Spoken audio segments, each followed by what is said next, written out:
and welcome back to terryscookbook.com. My name is Terry Searcy.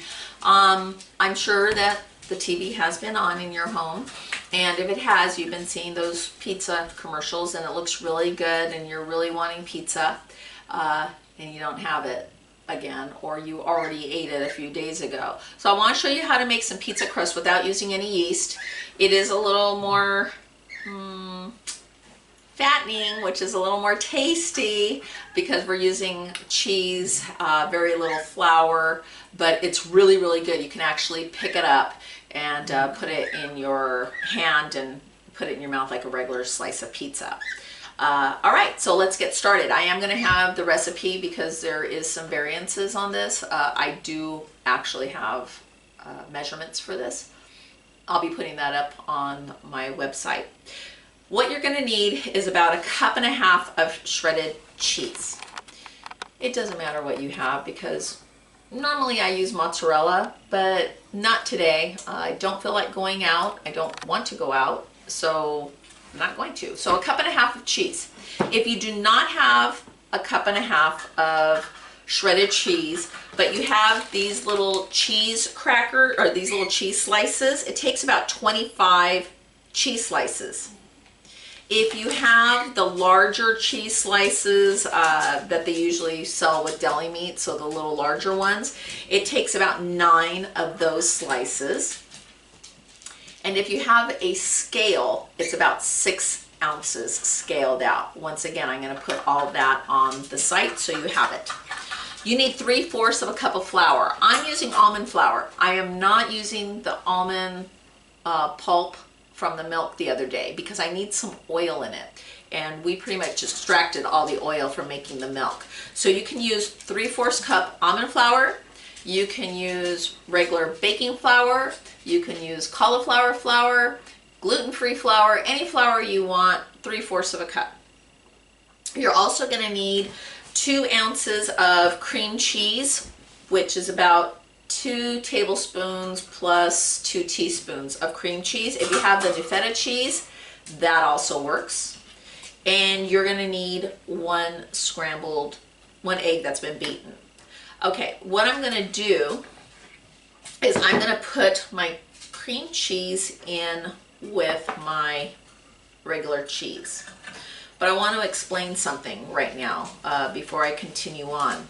You can add other seasonings to this mixture, and I'm going to put that as a footnote on my recipes. You can put onion powder, you can put a little bit of oregano, about 1/2 teaspoon of each of these, and 1/2 garlic when you're making this. I'm not going to do that because I'm going to pretend that I don't own these in my house and I have kids that don't want all that extra fluff, but you can do that.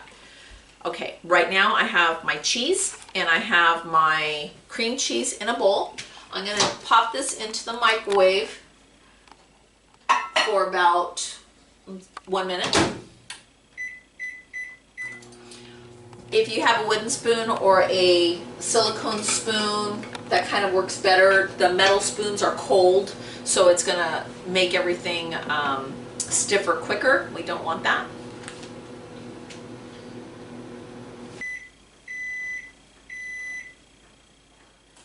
All right, my microwave is now done after 1 minute. I'm going to take this out. I'm going to have my husband zoom in on this as long as it doesn't fall out. I'm going to go ahead and I'm going to stir it up so it blends a little better.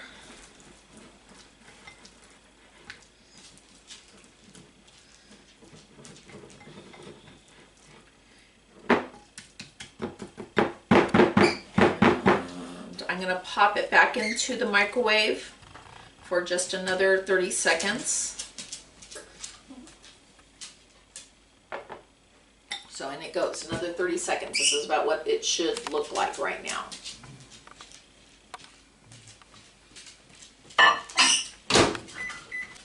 That was my extra 30 seconds. It is bubbling. And I'm going to go ahead and add my flour and my egg. Don't add your egg first because you might scramble it. And then just mix it up. Again, using a wood or a silicone spoon is better than a metal one so it doesn't start to set up on your spoon.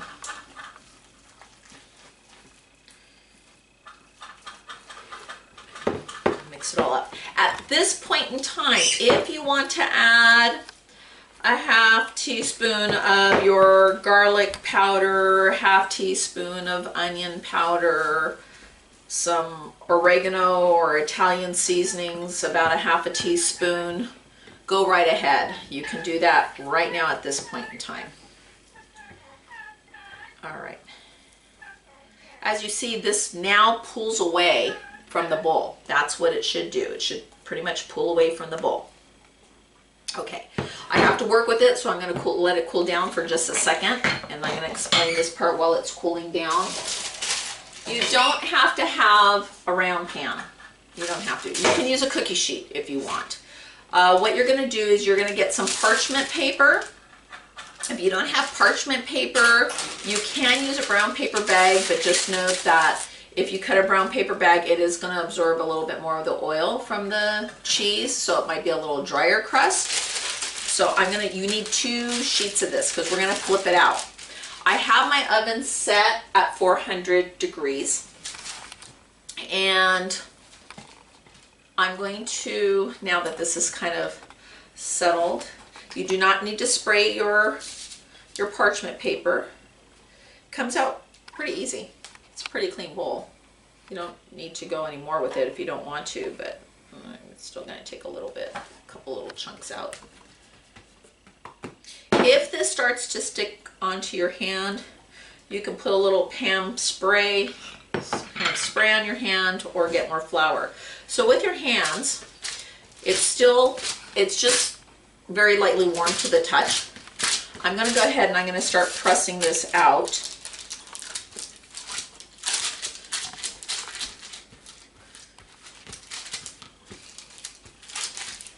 This, the kids would have fun doing.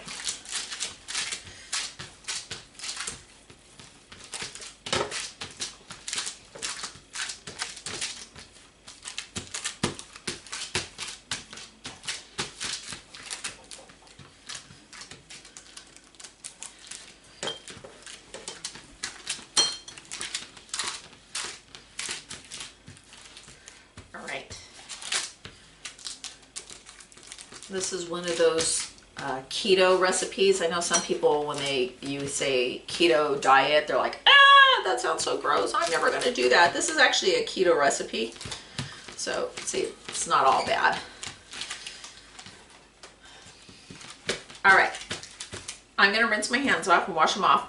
I'm going to stick this in the oven at 400 degrees for 10 minutes. So, I can wash my hands, throw it in the oven. I'll be right back. Okay, right now you hear our larakeet. It's still too cold for him to go outside, so he's still in the house. All right, I'm going to be getting ready to take my pizza out of the oven. I have the other piece of parchment paper. Like I said, you can use a brown paper bag. Just remember that it is going to absorb a little bit more of the oil, so your crust may be a little more dry. I took a cookie sheet out so I can flip it onto it, because I have to flip it over right now. You're going to see what I'm going to do. If you're already baking your crust on a cookie sheet, you're still going to need another cookie sheet to flip it out on. And I have my spatula. If you don't have one that large, that's okay.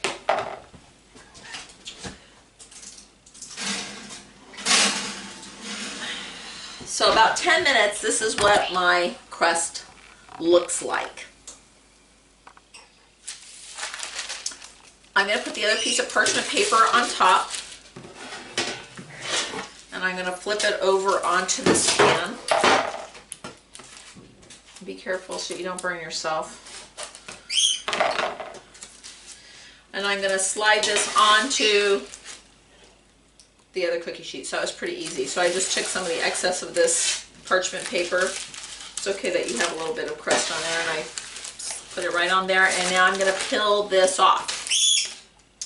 It's a little bit brown, which is good, and the crust feels actually pretty good. I mean, you can see I can almost pick it up, and it's hot.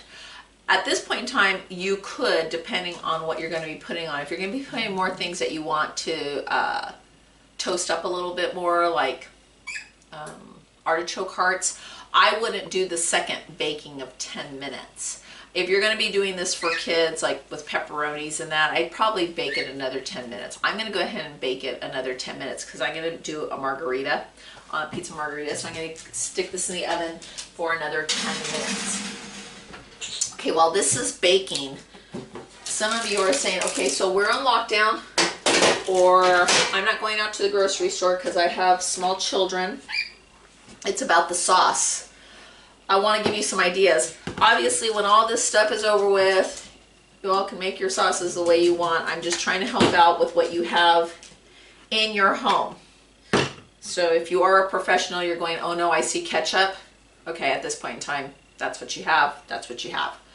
Basically, the herbs needed when you're making your spaghetti sauces is oregano or Italian spices. I am going to put up a real spaghetti sauce recipe on there on my site.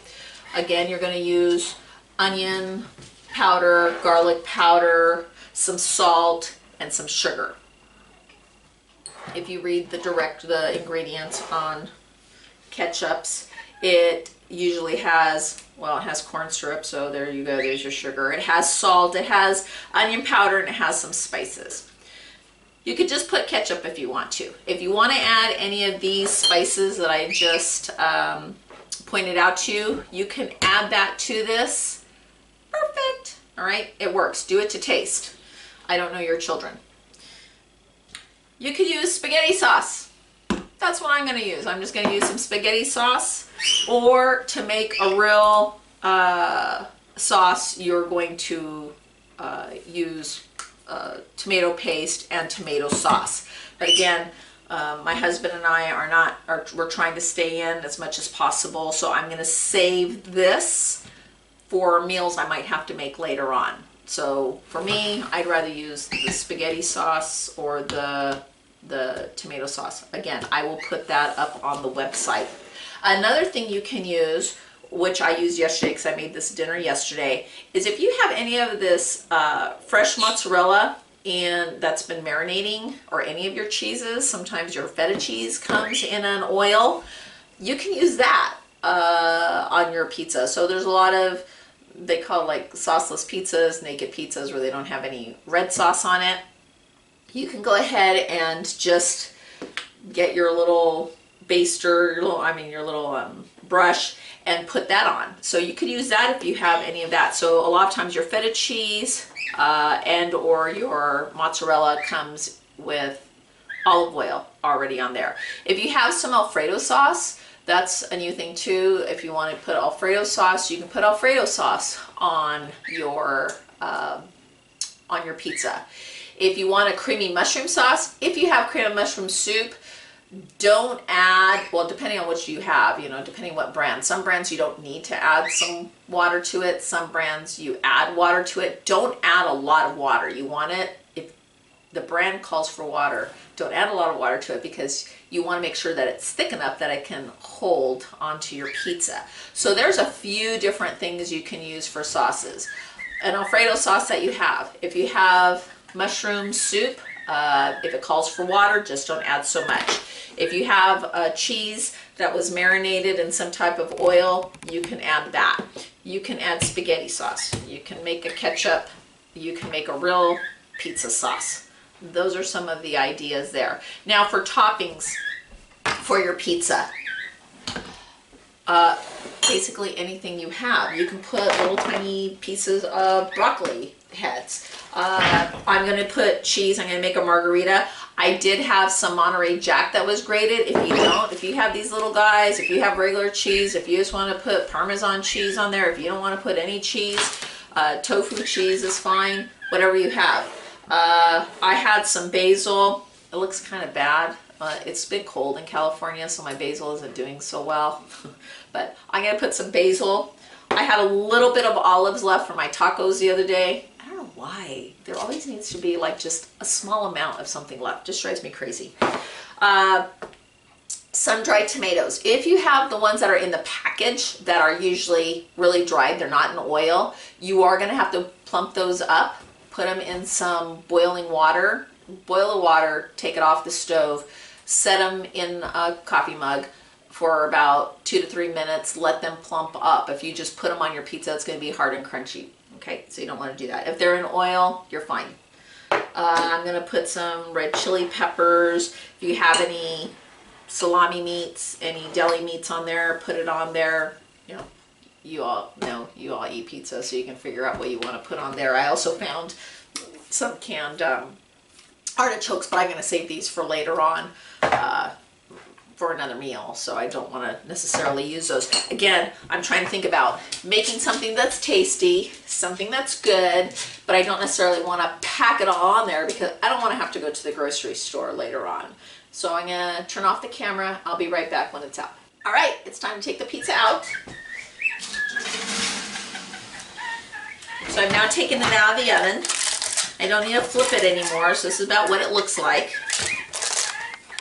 Okay. Now this is where you put whatever you want on it. I'm going to put half of this pizza with the garlic, spices, olive oil spices from the mozzarella cheese.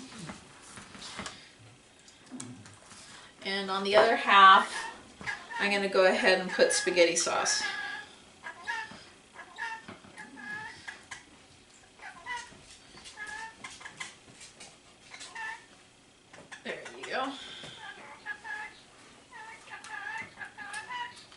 Okay, there you go.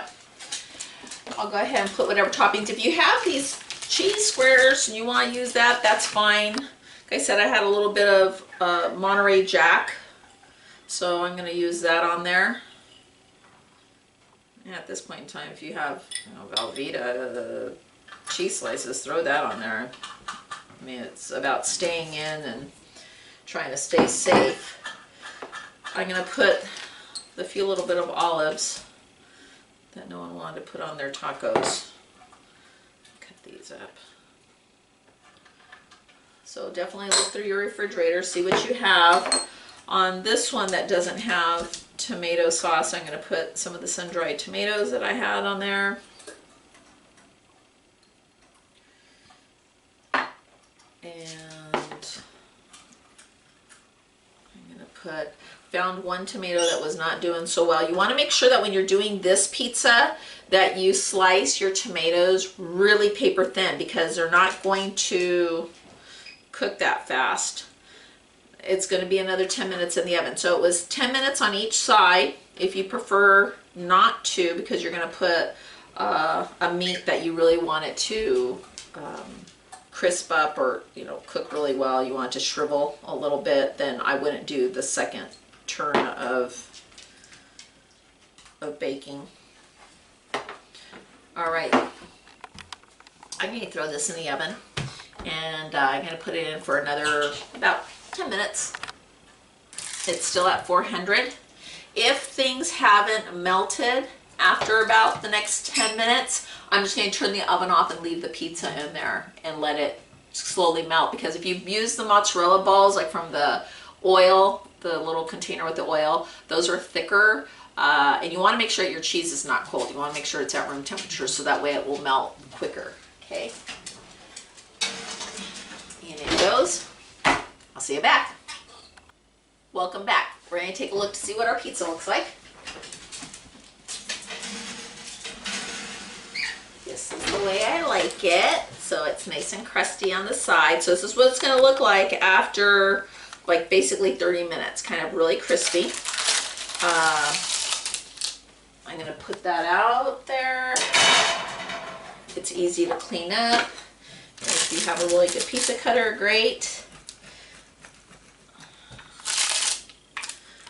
Let it set just ever so slightly, because you can pick this up like an actual piece of pizza. And plus you don't want that pizza scrawled on the roof of your mouth. That's no fun. And there you go. So this is my pizza. And I mean, obviously it just came out of the oven, but I can pretty much hold it. It holds a really good shape, and it's really yummy. So I hope you enjoy this. We're gonna call it almost keto. It's only keto if you use an almond flour, if you use like the cauliflower flour, something that doesn't have the gluten. If you're going to use regular household all-purpose flour or wheat flour, it doesn't make it keto. So keto's making it with a flour alternative. So I just want to keep that in mind for you. I hope you enjoyed this video. Hopefully your family will enjoy it. My name is Terry Searcy with terryscookbook.com. Please come back. I have a lot of other recipes to share with you.